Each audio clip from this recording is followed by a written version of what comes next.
But I truly believe that every path that we take is a stepping stone and leads us to another thing. And it's learning. It's not a waste. So I wanted to say this to you and your audience because I really love that piece, but also that I feel that so many adults are amidst change right now and maybe considering different things. And I just don't want the logistics of life to kind of grab hold of self-doubt. I don't want those two things to intersect. If you feel strongly that your calling is somewhere else, I want to invite you to explore it and think about it and give it some air.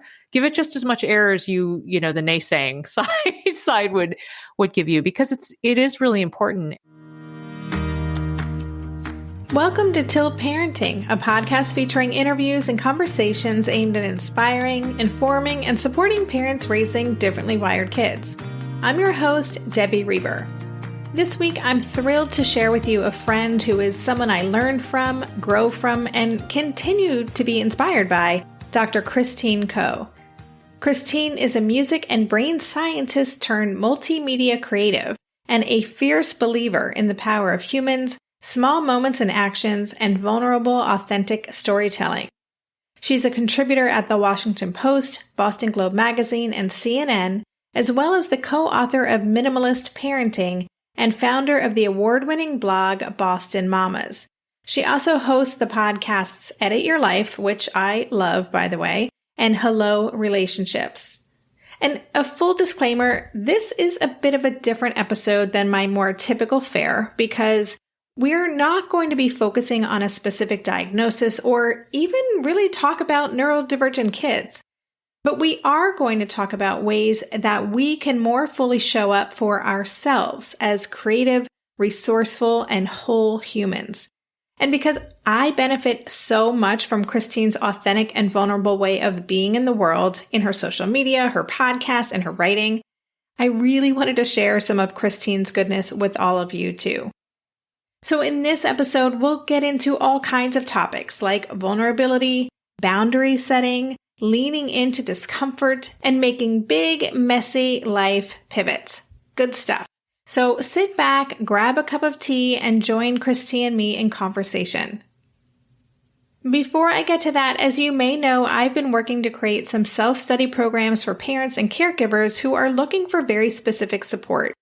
Last fall, I shared a new mini course called the Emergency Reset, and now I'm excited to announce that I've launched something I've been working on for the past several months. It's a self-study version of my Differently Wired Club. So this is a 12-month program, each month focused on a different theme.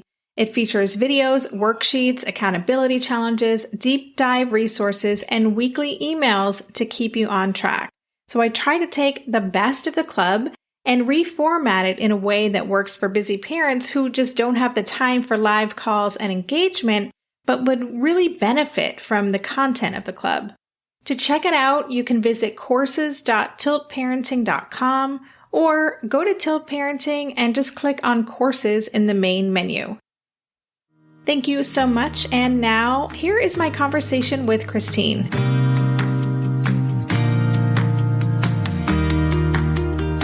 Hey, Christine, welcome to the podcast. Hi, Debbie. How are you? Thank you for having me today. I'm good. Thank you for asking. And I'm super happy to be having this conversation. I've been wanting to have you on the show for a long time. I'm a listener of your podcast, the Edit Your Life podcast, and there's just so many things we could talk about today. So I'm going to do my best to guide listeners along in just a lovely conversation between the two of us.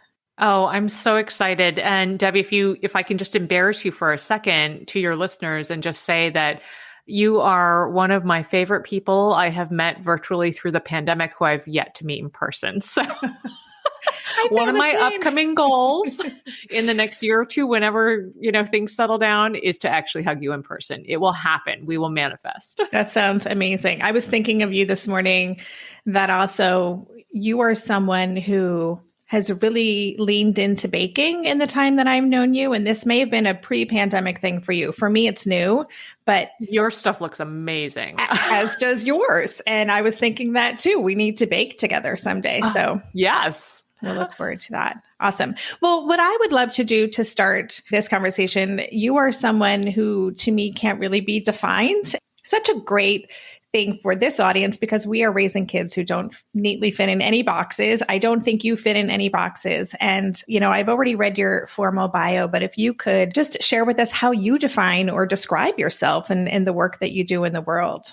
Yeah, sure. I'll give the super short summary, which is that in a previous life, I was a music and brain scientist, and then I pivoted about 15 years ago, and now I'm in a position where I am just super passionate about creating meaningful content to help people figure out how to make the small tweaks in their life in order to live better, feel less pressure, find ways to just tune into more meaning in their lives. And it applies to everything, whether it's mental, emotional, physical types of clutter. And I've just, in various mediums, whether it's video, podcasting, writing, I've just grown incredibly passionate about this space. As you mentioned, we've gotten to know each other over the past year and a half virtually. I rarely meet people, and I'm not saying this to toot my own horn. I am doing a kabillion things at any one time. And then I see what you're doing and all the different hats that you wear and the writing, the podcast, you're a thought leader and an expert. And you've got a business in all of these pieces. What are some of your favorite areas right now that you are playing in? Wow. Yeah, that's such a great question. I really this year in 2021 rather, really found my voice kind of unexpectedly on a larger platform, writing for major media outlets. That was just like a small little, I had a goal to just try to achieve one byline, and ended up becoming a regular writer for a few outlets, which was really weird. But I have to say, I feel so passionate about the podcasting. Like you, I'm sure you find this with your listeners. It's just such a different and intimate and special way to connect with people. I suppose because you're literally in somebody's ears. My podcast has undergone a big transition recently with my co-host hanging up her spurs. But I feel like it was very clear to me when she made that decision that I still had a lot of conversations that I wanted to have with people. You're going to be on my show, which I'm so excited about. And there's still so much we're all working on, obviously, that is certainly related to the Edit Your Life mantra. So I think those are the two major buckets that I'm really excited about. But, I also work as a creative director, and just anything creative, visual, finding ways to move people to think and maybe do things a little differently, I'm always excited about. Well, one of the things I love about your podcast, and listeners, I'm going to be having a lot of links in the show notes. So definitely check out the Edit Your Life podcast, the new episodes, and also go back into the archives because there are some fantastic conversations in there. But one of the things that I love about your work and your Instagram, where you also have a great presence, is just the authenticity and the vulnerability in the way that you show up. And it's refreshing. It is inspiring to me. There's something you almost kind of come through my Instagram to really just connect on this deeper level. And I'm wondering what motivates you or kind of guides you in being so vulnerable in the way that you show up. First, that's incredibly kind and means a lot to me to hear you say that, Debbie. So thank you. I think I've had a number of people say that to me, that they feel like when they come to me or my page or whatever, they just feel like this is just who I am. And it's absolutely true. And I was wondering why that is. I have reflected on that in the past. And I actually think I grew up in very challenging circumstances with quite a lot of trauma. And I think my husband and I have not exactly joked, but we've talked about how I think because I've experienced so much, I kind of have this like no shame. There's like basically nothing I feel shameful about because it's just stuff that happened and stuff that I had to live through and stuff I've talked about. So I think when I am sharing something, actually, it probably wasn't always this easy, but a couple of years ago, I realized I had this little litmus test for myself that I felt like if there was something I wanted to share about that I thought was really important, and I felt like I was going to barf, then it meant it was really important to share it. So, and time and again, whenever I just said, all right, Christine, just get ready to barf and just share it.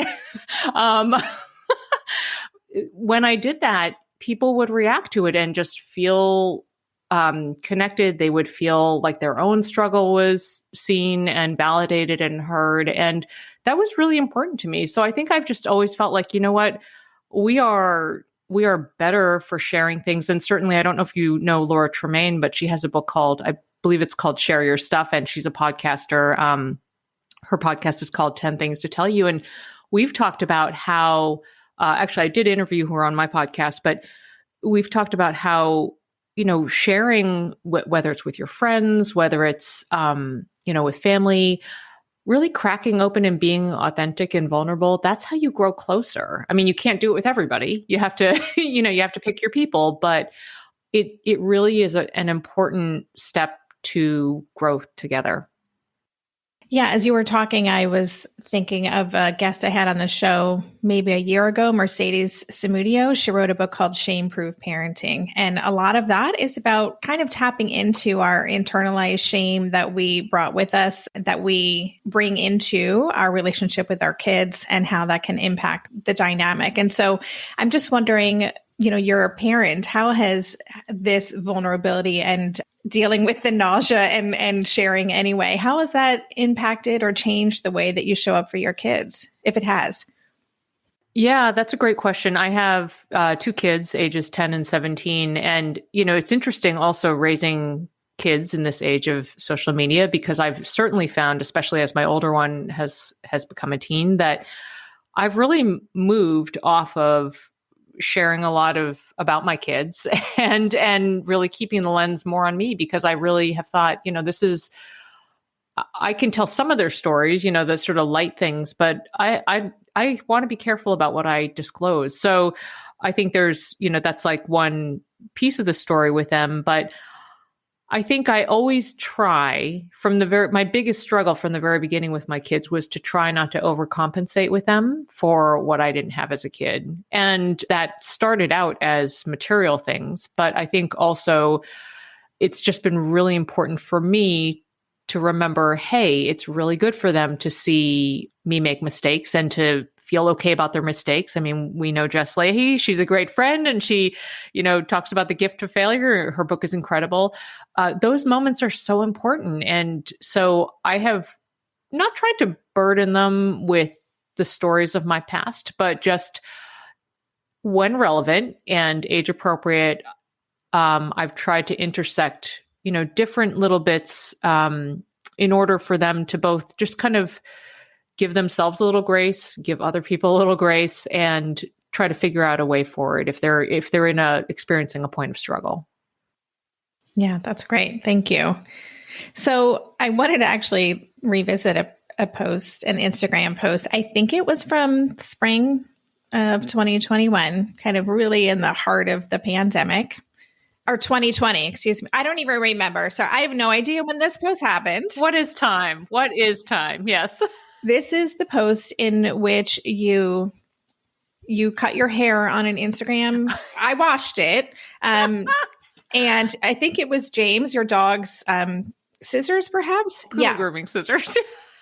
And I think we were just getting to know each other at the time. And I was like, what is she doing? Like I loved it so much. And I was like, wow. And so you talked about that in an article you wrote, I think for the Washington Post. You said, I later realized that this moment reflected something bigger. I was learning to choose what was actually worth stressing about. Everything became relative to the daily stress of the pandemic and the magnitude of the world's problems. It changed how I parent. Can you say a little bit more about that moment and that shift? Yeah. Well, it's funny. I had just felt like all of us, I was exhausted. I'm probably still exhausted, but, exhausted, frustrated, enraged by everything going on. And what I don't think I mentioned it in that Washington Post article, but the impetus was actually that for cutting my hair off was I had seen my now former stylist, posting pictures on Instagram of like his super spreader holiday parties. And I just kind of was like, WTF, like what is even happening? And the funny thing that I'm not sure if I included either in that Instagram post or somewhere else, was that I just decided to cut my hair off. I did it with these dog scissors. I literally had a choice. I didn't have any, apparently we don't have any hair cutting scissors. It was dog scissors or my husband's tiny mustache grooming scissors. Like, the choices were not great. And after I did it, my teenager saw it and her mouth hung open, because my hair is kind of a thing. Like, I'm usually like, I like styling it. I like it to look good. And I think the delight on her face was unreal. And then she said, "Can you cut my hair off?" And I cut her hair off too. And it was just this sort of great moment of feeling like, okay, what is really important here? Is hair really that important? No. And then it led to, my younger daughter did not trust me to cut her hair, but she did ask, could I get a blue dye streak in my hair? I'm like, yeah, sure, absolutely. So, and actually that was one thing that I heard from other readers for that Washington Post article, who had said that some of those little moments of self-expression and being able to, and actually hair was like a big part of that story, whether it was cutting hair, dyeing hair, growing hair, any of it. Kids really needed something like that to latch onto to get through this enormously tough time. I mean, kids and grownups. I mean, I was in that bucket. So I think any of those moments that we can take to just have a little insight into our experience and think, okay, is there something I can do that, will change my experience and really help me figure out what's a big deal and what's not? Like, that's a good thing, I think. Yeah, it's something I talk a lot about, is just getting really comfortable being uncomfortable. That's something I think that you are modeling. Does it get any easier? I mean, you said that, feeling like you're going to throw up and doing it anyway. Like, is it getting easier to make those shares? Oh yeah. Now I don't have the Barf Litmus test has gone out the window, because now I just go for it and it's fine. And I just say what's on my mind. And, recently we went on a family ski trip. This would be December of 2021. And I had a real moment on the mountain where I wanted to share something on Instagram about feeling like my body had failed me, or has come to fail me over the last year or two. And that doesn't feel great to share it, but I'm like, I'm certainly not alone in this. And I think this is an important thing that people need to hear. And certainly people were like, yes, like, let's talk more about it. So I just think there's so much common experience that we all share, even if we aren't particularly personally connected. And I think the more we can come together around that stuff will help us feel just less siloed in our experience. And that's really important, especially given everything going on and how much isolation there's been. The more we can find that connection, the better. Yeah, it's everything. It really is everything right now. We'll be right back after this quick break.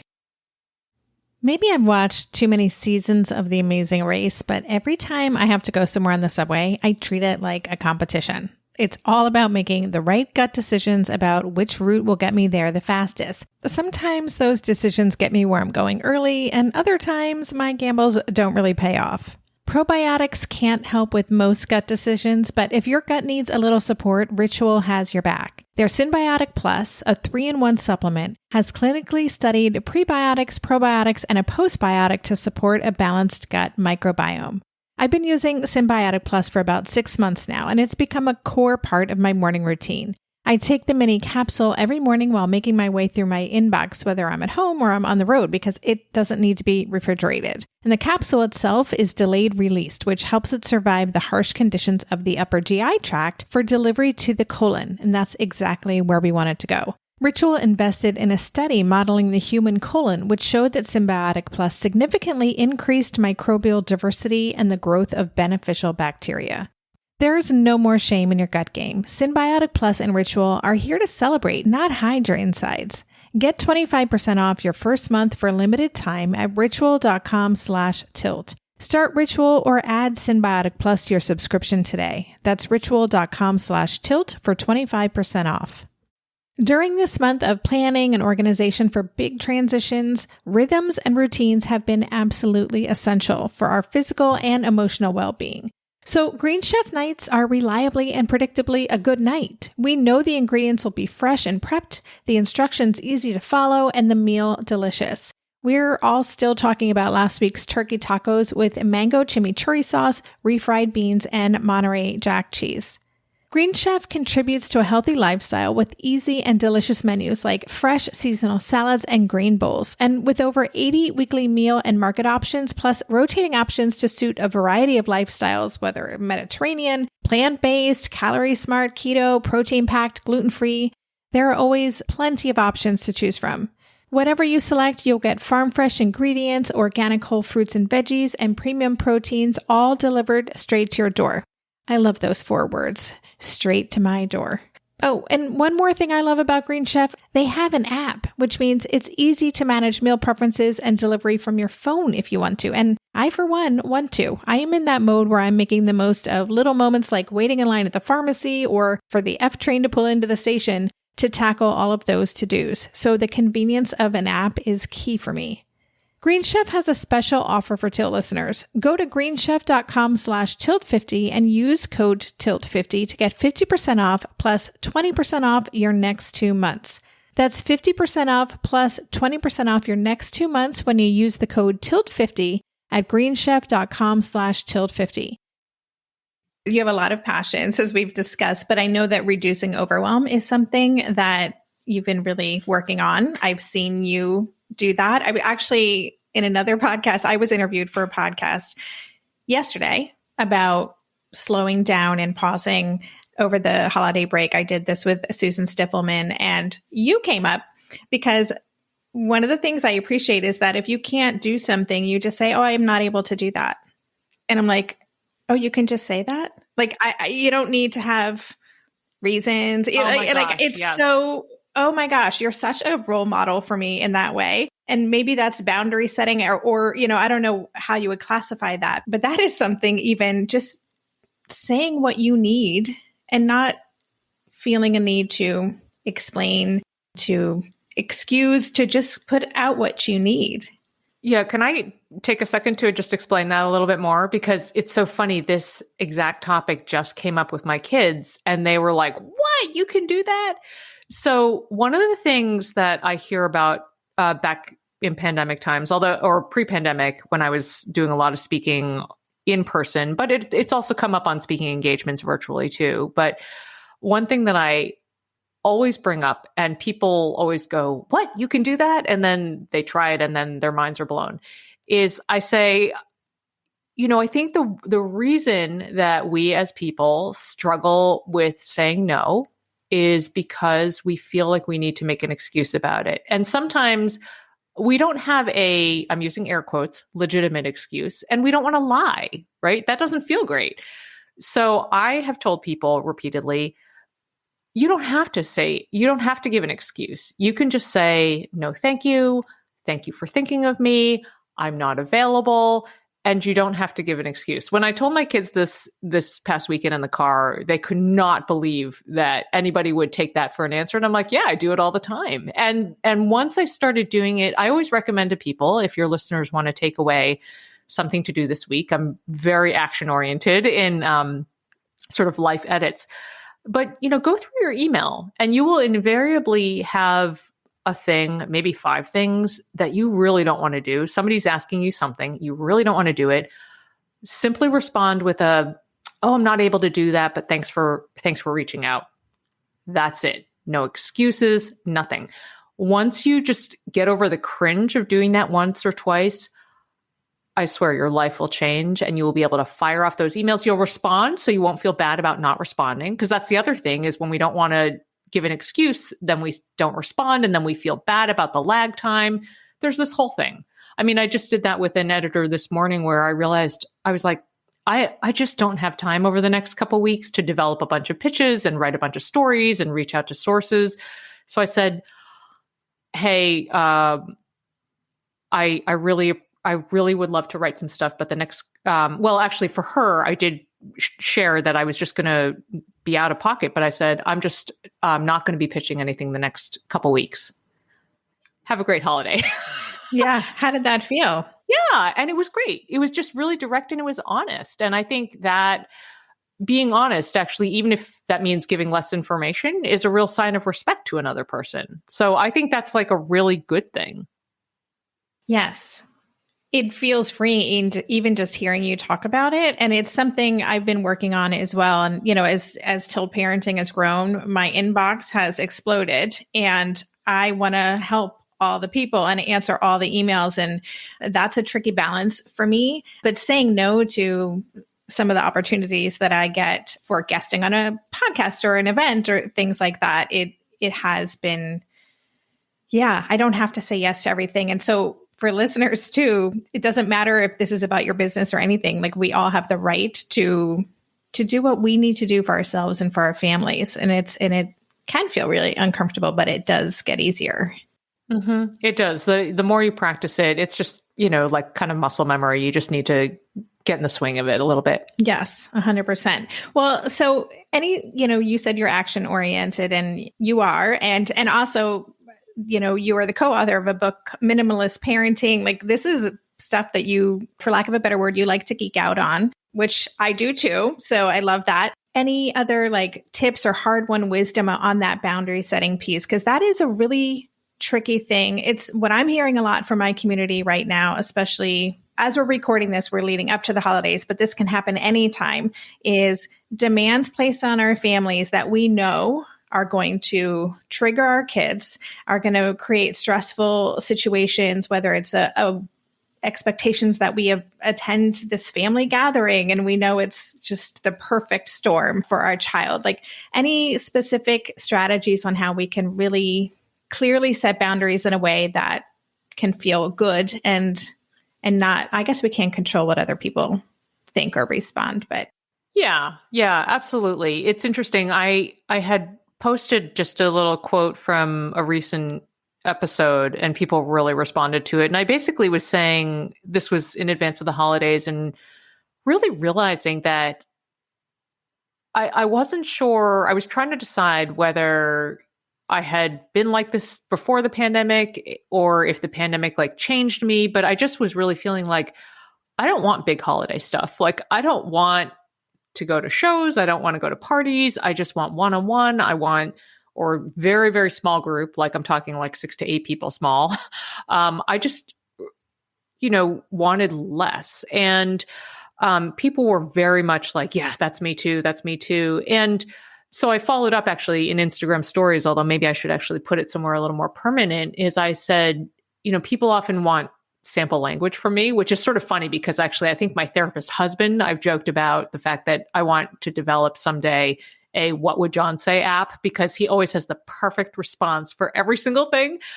But in general, I said, in order to try to carve out these boundaries for yourself and, to protect your space and your family and to also be respectful of people you care about, I felt like it kind of boiled down to 3 things. So first, I feel like it's really good to start by affirming the other person. So for example, you can start by saying, hey, I understand everybody. This is actually literally what I did in a family email recently. Hey, everybody, I realize everybody has different expectations and different wants for the holiday season. So that's like the affirming I see you part. Second, I always use and, not but. So, hey, everybody, I know everybody has different wants and expectations for the holidays. And then the third part is just to be really clear about what you want and what your family wants. And so in our case, actually our kids too, they said, we just want Christmas Day, just us, just our family of 4. We did that last year for the pandemic. They loved it. It was really fun. So what I ended up saying to my family was the first 1, 2, and 3. It was, hey, everybody, I know everyone has different expectations and wants for the holiday season.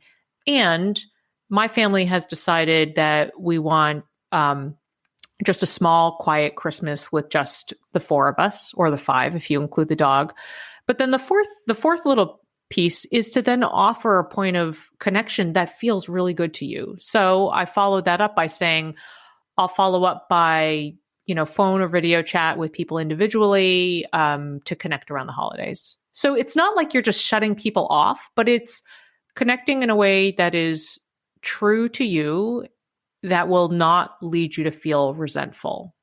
Our connection time with people and our own availability is so precious that I feel like we have to move forward in a way where we're not doing things out of resentment.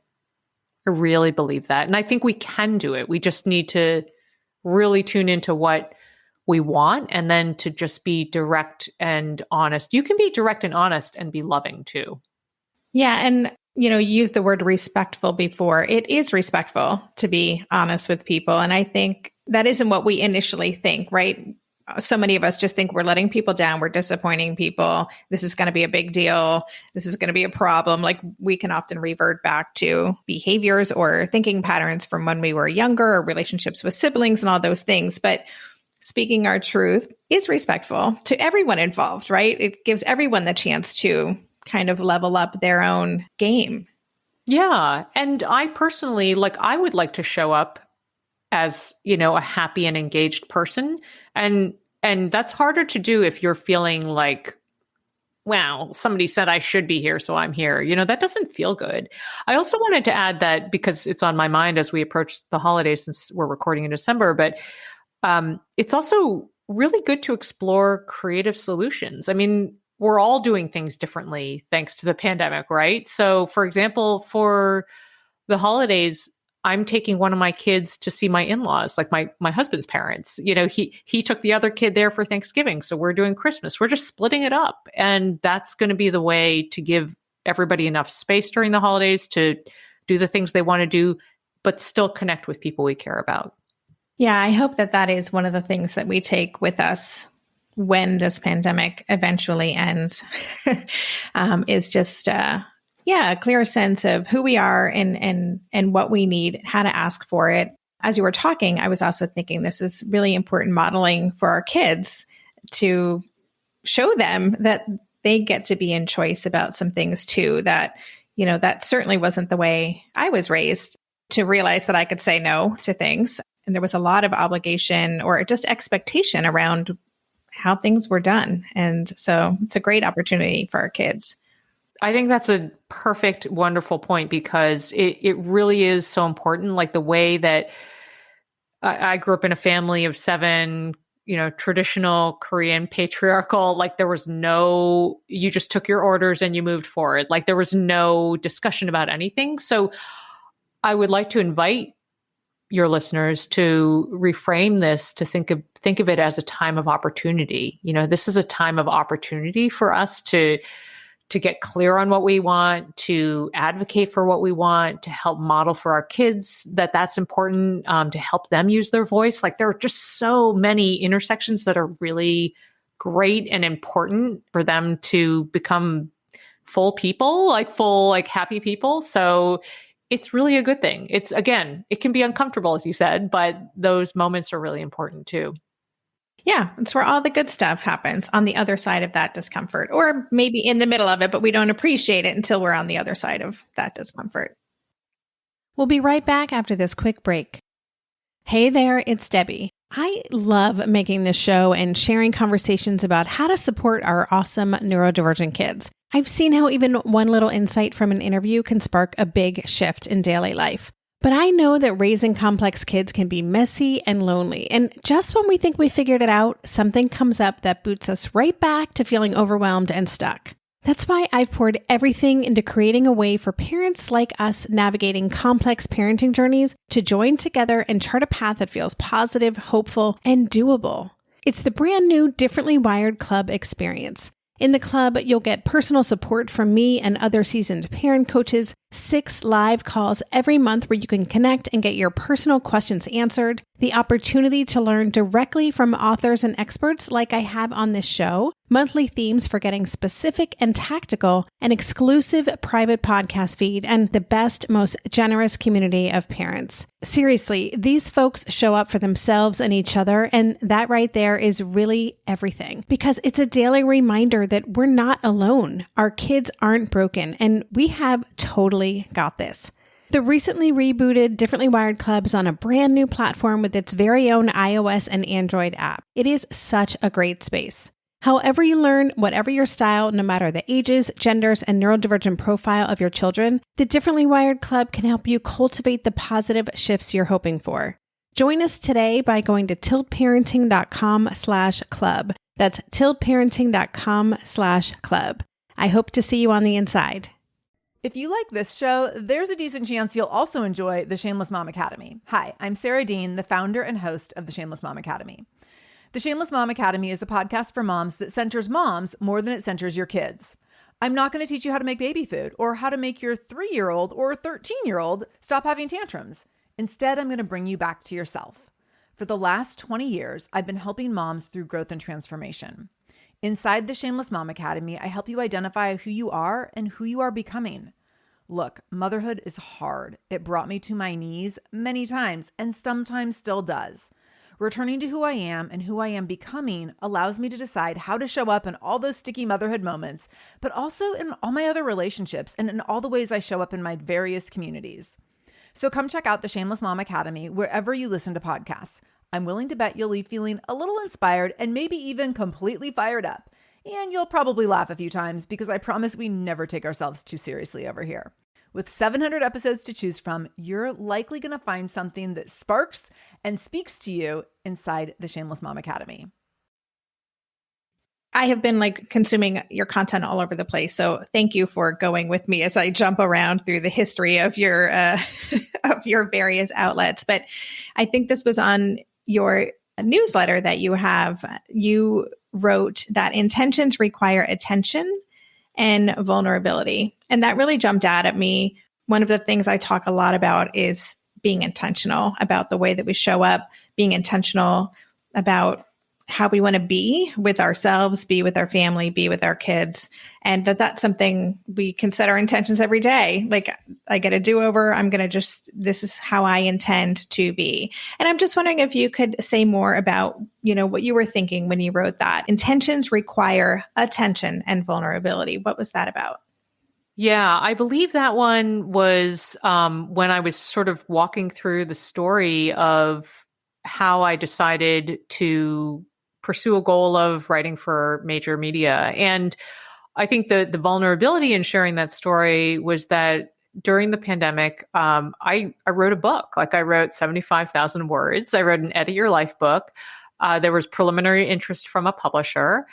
As we know, the landscape of publishing, a lot of things changed, and I couldn't get any traction on it. And in fact, I had one agent completely ghost me. I had another agent tell me to go double all my social media followings and then come back in a month. And I was like, okay, yeah, that's never going to happen unless I engage Russian bots.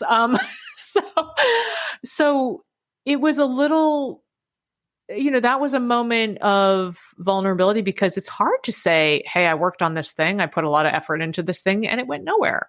But I think that clarity also helped me realize, I can't do everything by myself. When I wanted to start writing for other publications and on a bigger platform, I realized I have no idea how to pitch an article. I don't know what editors want. I don't even know any editors. How do I do that? So I had to reach out and ask for help. And I didn't need somebody to hold my hand, but I had to ask somebody, a mutual friend of ours. I said, I have an idea for an article. Would you, one, be willing to read it? And so that's time. So I'm very sensitive to asking people for things. And then two, if you like it enough, would you be willing to introduce me to your editor? So to me, those asks are hard because I'm so mindful of people's time. And then also, what if she hates it? And then she has to deal with the emotion of having to tell me she hates it. So there is a lot there, but I think that if you really identify something that you care about like that, and you just feel it really strongly in your gut, I am a gut person more than a head person, but I think that it really is important to put yourself out there because otherwise it's just difficult to gain traction on something that you really care about. So that was such a pivotal moment for me because I am used to just getting the things done, figuring out how to do it. And in this case, I did need to ask for help. And I was really grateful that this friend was receptive to reading, and then she had a couple suggestions to just like polish it up a little bit, and then she made the intro, and it was kind of history from there. Yeah, it has been history. I remember when you stated that goal, and now I feel like I see a byline on the Washington Post, your regular contributor to CNN, the Boston Globe. Like, you've really done a lot in the past year, and really strong pieces. You know, you've covered so many topics in the parenting space. I'm wondering, and we're going to wrap up. I'm being mindful of the time here, but is there any piece or that really jumps out at you as being something that that you really got some deep learning from, or that you were most excited about as you shared it? Wow, that's a hard question. I have really just been so grateful to be able to put my voice out there on a different level. But what I think the piece that I will reference, because obviously you have adults listening to your show, and so I think this is an important piece for all of us. But I wrote one for the Boston Globe magazine about career jumping. And, you know, one of the things that I really wanted to communicate, because one of the first questions I invariably get when people learn about me is, wow, do you regret wasting all that time as an academic? Always, always.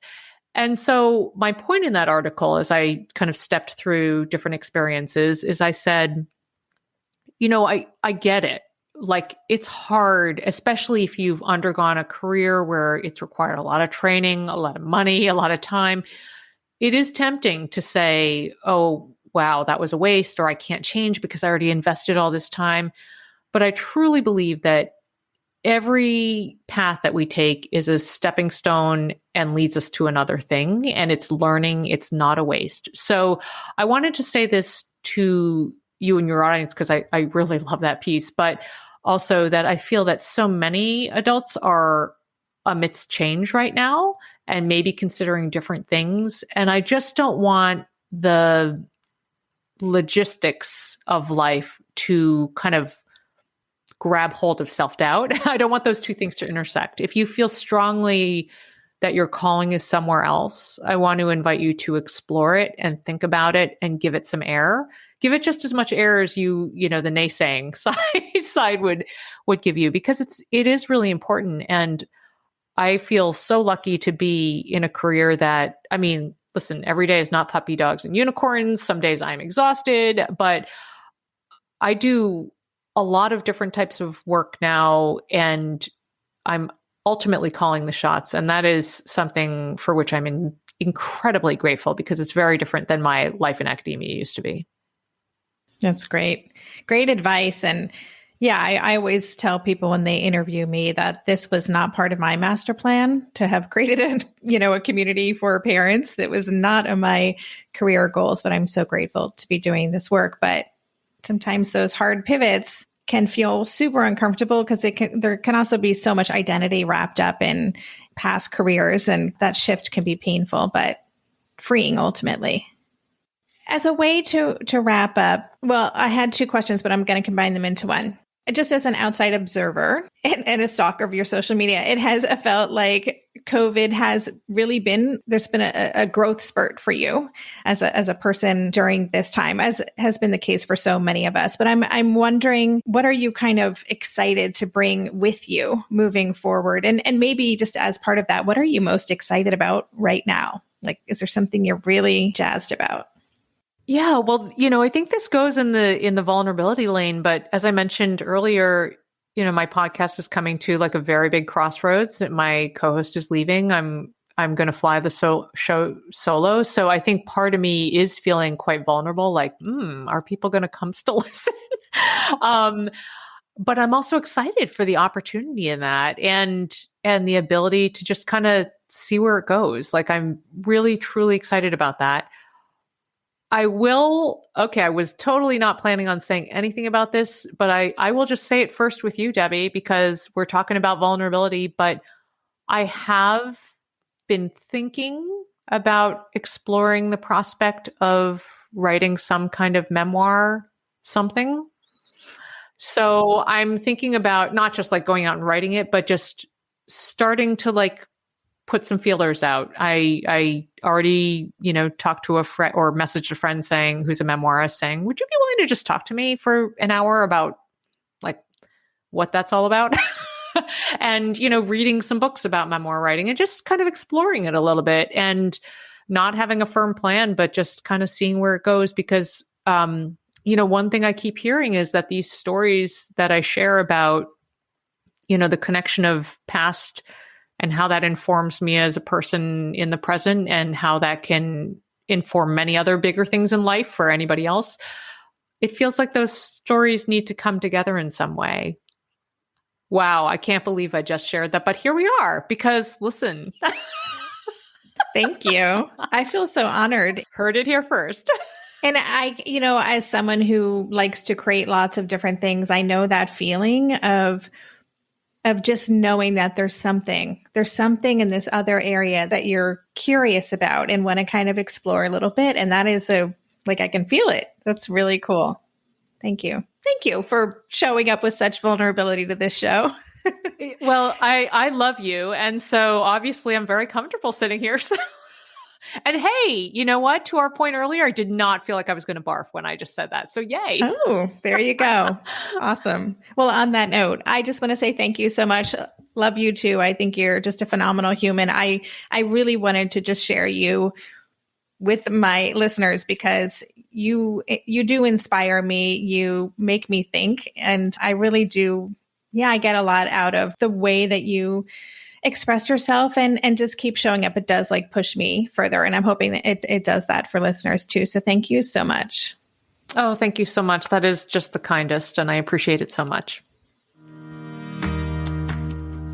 You've been listening to the Tilt Parenting Podcast. If you want to dig deeper into this episode, check out the show notes page. Every episode has a dedicated show notes page on my website where you can get links to all the resources we discussed, read a transcript, and even easily go back and listen to key takeaways by using the chapters feature on the podcast player. To get to the show notes page for this episode, just go to tiltparenting.com/podcast and select this show. If you love this podcast and want to help cover the cost of its production, please consider joining my Patreon campaign. For as little as $2 a month, you can help cover the cost of the hosting platform for this show, my wonderful new editor and producer, Andrea, and more. It's so easy to sign up. Just go to patreon.com/tiltparenting to learn more or click on the Patreon link on any show notes page. If you're into social media, you can follow Tilt Parenting at Tilt Parenting on Instagram and Twitter. Visit the Tilt Parenting page on Facebook or join my Facebook community called Tilt Together. Lastly, please help this podcast stay visible and easily found by subscribing and leaving a rating or review on Apple Podcasts or wherever you listen to podcasts. Thank you so much. And that's all for this week. Stay safe, stay well, and take good care. And for more information, visit www.tiltparenting.com.